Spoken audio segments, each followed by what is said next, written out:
What up, y'all? It's your boy Drill. And this your girl Cash. Back with another video. Yes, we are. Yes, y'all we are. see we got Casual Geographic back in the building, man. We got Don't Watch This If You're Afraid of Bugs. I know a lot of people are afraid of bugs out there. You? I'm one of them. I'm afraid of bugs. I'm not afraid of all of them. Yeah, it's just some of them. Spiders considered bugs, right? Yeah. I think it's considered a bug. Yeah. Don't pay me no attention. But yeah, let's go ahead and get into this video by Casual Geographic, yo. Oh. You ever know something but have no idea how or why you know it? Yeah, that was me with this bug. I'm about to do something I've never done before. I'm finna show y'all my search history. For some reason I remembered it as a carotid, but it's actually a catsidid, and it's also known as a bush cricket.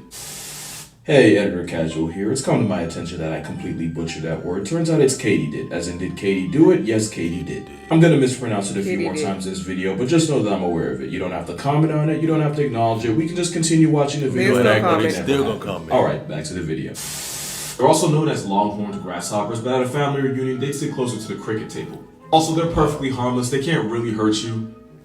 Is it really? Not Can't physically. really Anyway. hurt you. Also, I'm like 90% sure the sound was edited there. Then again, there's more than 6,000 species of them. So maybe one of them does sound like what the UK thinks recess in America is. That UK trend becomes more of a violation every time I see it. Also, a lot of y'all wanted to know where they're found. Like I said, there's more than 6,000 flavors of this thing. But for the most part, you'll find them in Central, Southeast Asia, Australia, and parts of Europe and Africa. Not to mention the 255 flavors of nonsense found in America. But the giant catsidid, that is a Malaysian issue. Most eat leaves and flowers, the larger ones will eat other insects and snails, but the biggest violations will murk lizards and small snakes. If you're afraid of bugs, I'm legally obligated to tell you to scroll. It's the only warning you're gonna get. That is an armored bush cricket. They're omnivores, meaning they'll eat anything with or without a pulse. They've been known to climb into birds' nests while the parents are away and attempt to delete the chicks while they're too young to even realize what's happening. And when pressed, the bush cricket will projectile launch its own toxic blood right into the eyes of the enemy. And as a last resort, the satanic cockroach will vomit and evacuate the contents of the stomach. Nothing that's small enough is safe, not even each other. So whenever they shoot their own blood in self-defense, they immediately start cleaning themselves. It looks spiky. It look like if you miss a step on one with bare feet, it look like a Touch it, yeah. hurt. That's Oh, crazy.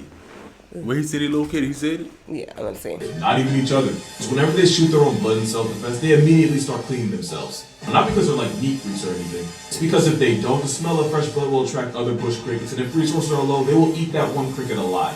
Friendly fire on steroids. Also, they're not actually crickets. They're a subfamily of the katydid, which is apparently how you pronounce it. Not only was I wrong, but I said it wrong confidently. That's the worst kind.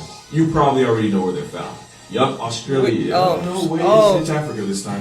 Specifically Namibia, Botswana, Zimbabwe, and South Africa. The more you know. Tell me why Australia has all the crazy insects, biggest spiders in the world, everything. Bug. Oh God. I would be scared to live in Australia. Because you'd be wake up to something in your house, big spider now. Is it normal to them? I wonder. We don't know. But if it's anybody in Australia watching, is it common or like in somebody's house that you could find a bug like that or one of those big spiders in your house? Spiders. Yeah. Wow. I mean, like we have spiders in the house, but not big, not that big ones they be having like. Yeah. Specifically Namibia, Botswana, Zimbabwe, and South Africa. The more you know. Although sometimes I wish I did. This frog has a name that might just get this video taken down. That, and you can Google this if you don't believe me, is a Titicaca frog. Found in the South American lake with the same name. And yeah, that's its actual skin. It looks like the end game of a back alley BBL, but there's a good reason for that. Because the lake they're found in is about 12,500 feet in the mountains, making it the highest lake in the world. That's about 3,810 meters, or more than 2 miles in the air. Meaning Travis Scott's the second highest in the room. But it also means there's only a third of the oxygen you'd get at sea level, making it harder to breathe in and out of water. But the Chichi Frog can take in oxygen through its skin, and having loose, baggy, botched BBL skin means it maximizes its surface area and the amount of oxygen it can pull. But it's also why if you Google scrotum frog, you get this lipokermis picture. You hear that? What the? That's the sound of guidelines coming from me. Yeah, it's real. It's called a Podu bird and found in Central and South America. Now question, which looks more like a rough draft? The Podu? Or its Muppet in the face cousin the frogmouth? Right. Whatever the answer is, it's not by much. The Podu's insecticide with wings that mostly eats bugs and beetles. They're nocturnal, meaning this flying acid trip tweet is only active in the dark, like all paralysis demons. During the day, they camouflage by cosplaying as a tree stump. Both of these pictures has a bird in it. Now here's the real beauty of these birds. Podus have giant eyes that can capture even the faintest light as they go grocery shopping in the dark. But their eyelids also have tiny slits that help them sense movement. which is why this perked out pigeon can actually see you with its eyes closed. And even though I said they eat mostly bugs, some have been found with small birds caged in their stomach. But that's not the weirdest thing about them, because I didn't show you what they sound like.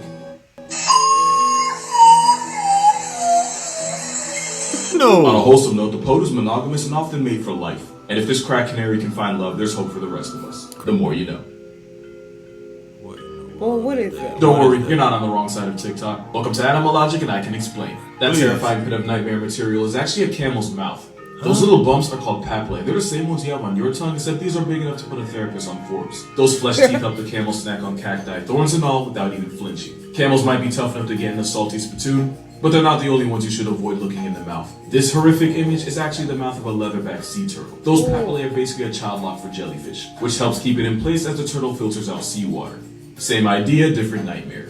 Penguins don't chew their food, instead they swallow the entire thing whole. And like with turtles, penguin papillae make sure the only direction the fish go in is down the throat. It's like an escalator of death for fish.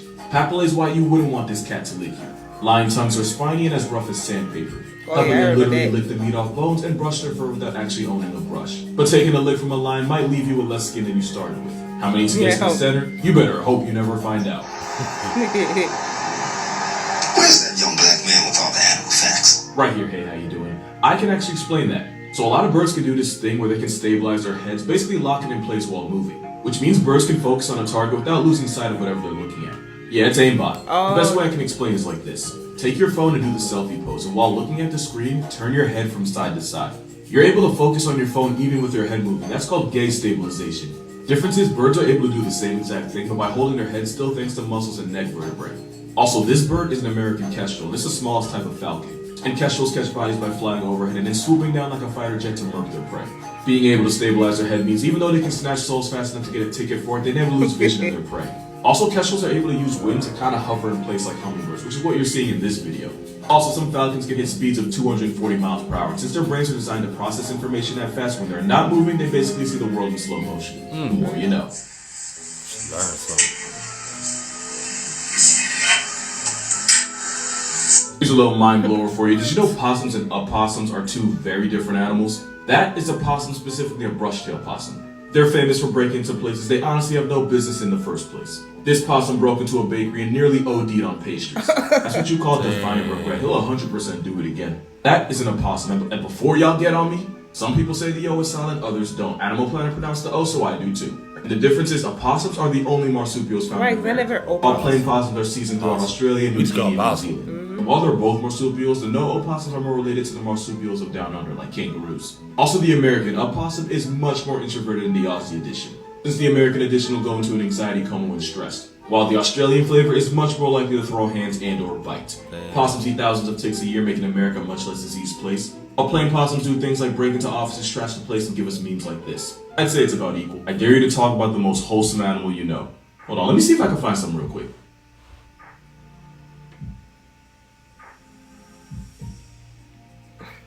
That is the most wholesome animal on the planet. Manatees are plus-sized vegans that can pack thousands of pounds. But because their teeth are way in the back of their mouth, manatees are physically incapable of any form of violence. There's never been a recorded case of manatees attacking other animals or people. In fact, alligators, a literal prehistoric snare trap, will give manatees the right of way if they swim near each other. This one took it a step further by using one as a pool tube. But since manatees are allergic to any kind of conflict, he let it slide. The manatee's closest relative is the elephant, and also aardvarks and the hyrax. And since manatees used to live on land, they still have fingernails. In fact, they have full-on hands. And now you see how the mermaid thing started. Manatees are so chill that the only reason it's illegal to touch one isn't to protect people from it, but to protect it from people. Since they're naturally curious and friendly towards people, they're literally too unproblematic for their own good. God bless this water balloon. This might be the greatest thing I've ever seen. What's that? So I learned something last week, and I desperately need y'all to see this because I promise you're not ready for what's behind me right now. That is a dwarf adult elephant. It was discovered in Sri Lanka in 2013, and it's the first recorded case of dwarfism in the wild. This Asian male elephant is just over 5 feet tall. I don't think y'all understand. I can look this elephant in the eye. That's not even the best part. When they found him, he was squaring up with a male that was actually normal size. And the thing is, it was the mini-me that was the aggressor. This travel-sized elephant was in a fight with someone literally twice his size. And winning. Like, this elephant probably wasn't even tall enough to reach his mom's nips as a kid, yet he's out here like a barber handing out fades. They ended up finding him a year later, but with what looked like gunshot wounds. Oh, which man. sucks and is why humans are the Earth's acne. But this elephant For real. built like a corgi took shells like 50 and kept it Right. pushing. If that doesn't motivate you, nothing will. I didn't know what I wanted out of life before, but now all I want is to see my man's win. It's April's Down Syndrome Awareness Month. I want y'all to meet Kaneko. Editor Casual here for hopefully the last time. Yeah, that was a mistake. April's actually Autism Awareness Month. Down Syndrome Awareness Month is in October. So, yeah, back to the video. Now, she might look like just another chimp, but she was actually born with the chimpanzee version of Down syndrome. The difference is chimpanzees have 48 chromosomes while we have 46. So instead of having an extra 21st chromosome, Kaneko had an extra 22nd. And it's the second recorded case of a chimp having this condition. The first one became a was before it turned 2. Kaneko didn't have it much easier. She suffered from colds, fevers, and diarrhea early on. Her growth was stunted and she had underdeveloped teeth. Kaneko even developed cataracts in her eyes and was completely blind by the age of 7. And on top of that, during a physical, doctors discovered she had a congenital heart disease. That meant she had a hole in her heart. Kaneko's own mother abandoned her. Because she was blind, it would never be safe to have her around other chimps because she could get targeted out of aggression. Basically, she had every reason to die. But she was hand-raised by human caretakers in a sanctuary in Japan where she was pretty much adopted as everyone's baby. They kept her as healthy and as happy as possible despite her condition. She even made a friend. They recruited Roman, an older female. Now, Roman was seen as the mom of the group, and whenever the other chimps would fight, she would usually be the one to intervene and break it up. So once a month, Roman and Kaneko would go on supervised play dates. And even though Roman could clearly tell Kaneko wasn't like the other chimps, they seemed to enjoy being around each other. Now sadly, this story does end, with Kaneko passing in her sleep in February of 2020. But she lived to 27, where the only other chimp with her condition tapped out before 2. But thanks to those researchers and Roman, she got to have a life worth living. Right. Wow. We saw bugs we never see. What is it? That the one that was in the water looked like a seal, but it was not a seal. But it said it's friendly. Yeah, I got the name of it too. Look like an elephant. We got the hands. They got the fingernails. Yeah. So it used to be Because they on say land. land first. I never even heard of that animal before. You always learn something. Exactly, just You like always that learn something. that bug that looked like a baked cricket. Yeah. And it And makes wanna the look at the noise. tree. Yeah.